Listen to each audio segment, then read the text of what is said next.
Hey boss buddies, and I guess boss babes. Now a couple of ladies contacted me on Instagram and also on my YouTube, and they asked me if I could put together a list of my favourite perfumes. So the best way for me to do that is go by the perfumes I like best when my wife's wearing them. So I'm going to be back in just a second with my favourite perfumes. So welcome back, and I want to say a big thank you to the two ladies that did contact me and asked me to put together this list. Thank you for putting me up to the challenge, because I always enjoy something new. So here's my list of my favourite perfumes, my favourite ladies' fragrances. Now first of all, I've put together a top 5, and I've also got an honourable mention as well. So let's just start with that honourable mention. Now this is one that smells absolutely amazing on my wife. She's got like a kind of love-hate affair with it. She sprays it on every now and then. It's not one that she actually owns, but she sprays it on every now and then when she goes into one of the stores that I work for. And every time she does that, I always ask her what fragrance it is she's wearing, because she does smell absolutely incredible in it, even though she's not, well, she doesn't know whether she really likes it or not. And that happens to be Carolina Herrera's Good Girl. Now this one to me is a very, very sexy fragrance, as you would expect in the presentation that it comes in, this wonderful sort of high-heeled shoe. Every time I smell this one though on my wife, it drives me absolutely crazy. I always ask what she's wearing, because she does smell absolutely incredible in it. She doesn't wear it very often. As I said, she doesn't actually own it, so if she's passing by one of the perfume stores that are part of the group of companies that I work for, she goes in there and every now and then she sprays it on. Well, she used to. She's got a much bigger collection now. She's just as bad as I am. But yeah, every time she does spray this one on, I just am drawn to it. So, I mean, my first one, well, my honourable mention is Carolina Herrera's Good Girl. Now, the notes in this one, I mean, this one's quite sweet. It's a little bit floral. It's quite musky, I'd say, as well. I mean, I really do like this one. It's got that very, very sexy smell to it. I mean, the notes that are in this one, you've got Tuberose, you've got Jasmine, Sambac, and cocoa and Tonka bean. So it's a little bit chocolatey, a little bit gourmandy, but musky, and it's just got that little floral notes that just give it a perfect balance. I think this is an incredibly well blended perfume. So first of all, my honourable mention is Carolina Herrera's Good Girl. Right, so moving into my top 5 ladies' perfumes. Now, in number 5, I've decided to go with something very clean, something that I really, really love. Now, this one here, this one's Bond No. 9's Highline.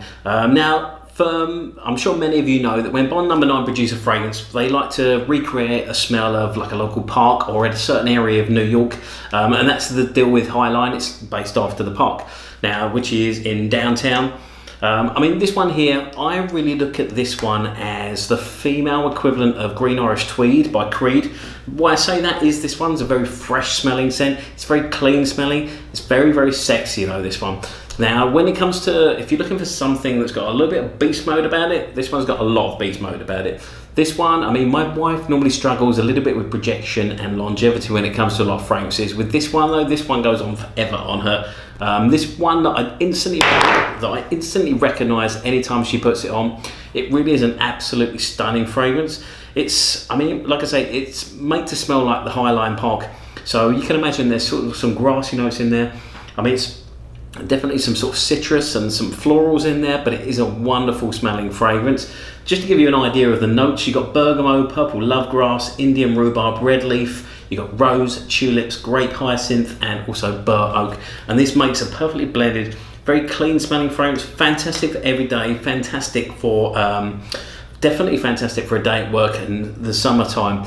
Now this one, on the Bond No. 9 website, this one's actually listed as unisex. I actually thought I'd give this a go for myself, see if I could pull it off. Straight after I'd sprayed it on though, I knew immediately I'd made the mistake. It didn't definitely, although it does smell very, very good, it's still very, very feminine. I find it leans much more towards feminine than it does masculine. Unfortunately, I didn't realise that until I'd sprayed it on. It was too late by then. However, this is such a strong fragrance. I tried to spray my Creed Original Vetiver over the top of it. I put about 6 sprays and still all I could smell was Highline. So I went off to the gym that day smelling like my wife really, because she does wear this one quite a lot. So my number 5 when it comes to ladies fragrances is Bond No. 9's Highline. Now moving on to my 4th place, This is one that I recently picked up a full bottle of this one when I was in Miami. Something that my wife absolutely adores, this one. Now, originally, a couple of months ago, I picked up the Histoires de Parfums Discovery set.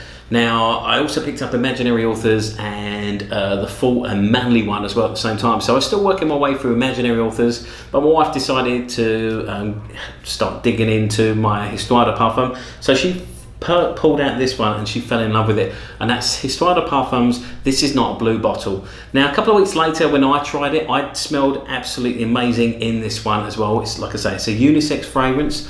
However, compared to my wife, it was nothing. So, I mean, this one definitely smells better on a lot of women than it does on guys. I mean, this one is such a beautiful fragrance. This is one that guys can definitely pull off as well. So, I mean, if you're looking to share or something like that, then this is definitely a great one to go for. Now, this is the 60ml bottle. I think I paid around $105 for this one. So, it's not badly priced either. I think it's $195 for the 120ml bottle. So, I mean, they're still fairly reasonably priced. But for such an amazing fragrance that you can share, and I mean, my wife gets a lot of use out of this one. This is one of the ones that when I was going off to Miami about 3 weeks ago, she said to me, if you want to come back with a bottle of that, she's not going to complain about it. So knowing that I was off to go and buy loads and loads of samples and stuff like that, so I decided on the last day I'll pick her up a bottle of this when I was in Osme Perfumery. So I came back with that one, and she, like I say, she absolutely loves this one. She's worn it a few times. Now, the notes that you're going to find in this one, something that Histoires de Parfums do is they use aldehydes very, very well. That's what you got in the top notes of this one. So you've got aldehydes and orange zest. In the heart notes, you've got geranium and honey. The honey is definitely noticeable in this one. I think that's probably one of the things that does make it quite unisex, because it softens that fragrance. And then also in the base, you've got musk, patchouli and amber as well, which adds a lot of depth to it. And it is quite sort of a musky smelling fragrance. It's very warm though. This one's a bit better for I'd say probably, I mean, you can wear this one all year round, but definitely great in the fall. Like I say, that one is a wonderful smelling fragrance. Definitely a high recommendation to go and check that one out. There's a couple of variations of it as well that you can go and check out if you're passing by Histoires de Parfums. But yeah, if you haven't tried This Is Not Blue Bottle, definitely get that one on your list. A few of the guys that I chat to on Instagram and also on my YouTube definitely said the same thing as well. After I tried it and reviewed it and said it smells better on my wife, a bunch of guys said to me exactly the same thing. They tried it and their wife smells even better in it. So that's definitely one to check out. Now, moving on to my number three is from one of my favourite houses.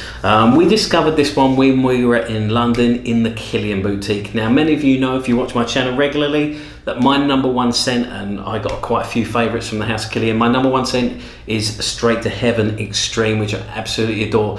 Now, another one that I really like, it's not the one I'm going to bring out now, but another one that I really like is Good Girl Gone Bad Extreme. We got the chance to try that one when we were in the London boutique as well. My wife really did love that one. She wasn't sort of she didn't know whether she loved it too much.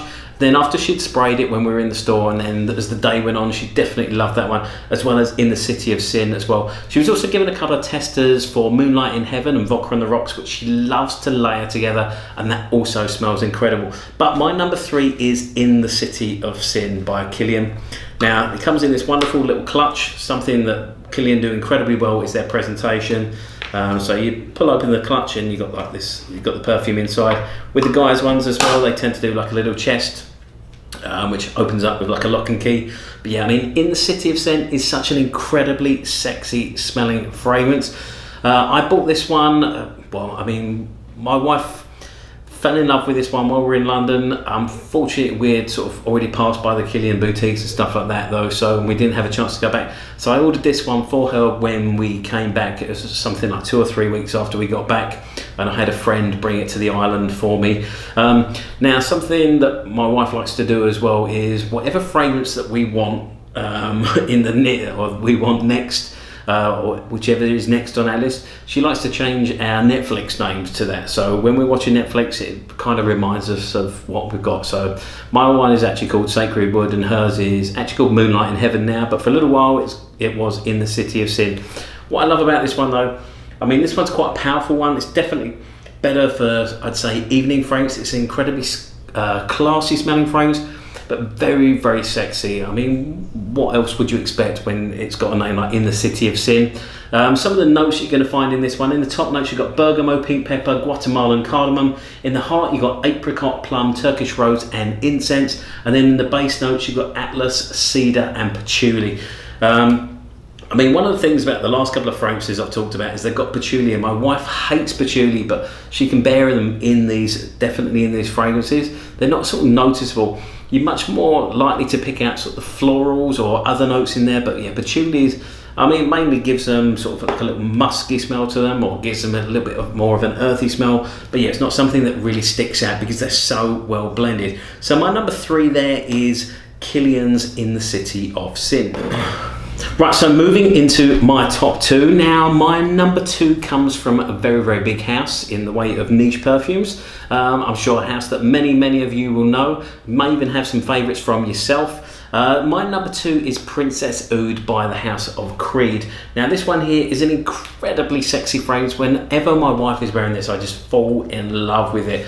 I mean, it's one that I definitely like. So they produce some wonderful fragrances. A couple of my other favourites when it comes to the women's ones are Acqua di Fiorentina and also Spring Flower as well. But this one definitely stands out alone as my number 1 women's fragrance from Creed. My wife's got a couple. She's got, I don't remember the name of the other one, it's, the collection, but she's got Geranium Vetiver as well. But yeah, this one is definitely perfect. It's such a classy smelling fragrance as well. But I find this just incredibly sexy. Every time she sprays this on, I just go absolutely crazy for that one. Now, some of the notes that you're going to find in this one: Sicilian bergamot, rose and sweet violet. Bearing in mind, I'm not a rose lover, but I absolutely adore this one. So it's obviously not sort of a very, very strong rose note. Like I say, it's not very, it doesn't smell incredibly feminine, but it is a very, very sexy fragrance once it's sprayed on. In the heart notes, you've got jasmine, vanilla, absolute, alderhydes, patchouli and iris. And also in the base notes you got Siamese benzoin, sandalwood and styrex. So I mean it's nice, a nice sort of blend of different notes in there. I mean, this is one I think I could probably wear. I've never tried wearing it, but I see this more as kind of a unisex fragrance. Even though it does smell incredible on my wife, I'm sure at some point I probably will try it. So Creed's Princess Oud is my number 2. Moving into my number 1. Now my number 1 comes from a house that just make incredibly sexy fragrances. Pretty much everything they make is very, very sexy. I think this company just wants everyone to have sex because that's exactly what they seem to do with their fragrances. I've reviewed quite a few of them in the past. And I mean, it's definitely one of my favourite houses right now. They are definitely a newer house out there. The house is Initio, by the way. Like I said, I've done quite a few of their reviews, and they are all incredibly sexy smelling fragrances. The one that I picked out as my number 1, though, I've tried wearing this one myself, and I did like it, but it definitely smells much better on my wife, and that's Side Effect. Now, I'm a big lover of fragrances with rum and cinnamon and vanilla, which this one's got all of them. It does have something else in. I can't remember off the top of my head exactly what it is, but this one, whenever my wife wears this one, I just absolutely melt. We discovered this one when we were in Selfridges, actually, in London. I'd not heard of Initio before. We were looking around in the big fragrance hall in London in Selfridges there. They've got an amazing collection of different sort of niche houses. And my wife was attracted to this one, and she just couldn't get this one out of her head. She knew she needed to have this one. She's walking around with the spraying strip in her purse all week long, so we knew we had to go back for it at some point. So we did, and we're so glad we did, because this is by far the sexiest women's fragrance. This one's lovely for a day at work, but whenever she wears this as well, she gets so many compliments, and so many people ask her what she is wearing. It's another one of those it's not overly strong, but it will catch your nose. It's got quite a big projection, despite being a softer fragrance. It's a very, very sexy fragrance, and it definitely deserves to be in my number 1 spot. Now, as usual, please like, comment and subscribe. I'd love to hear what you think of my top 5 when it comes to the ladies' perfumes.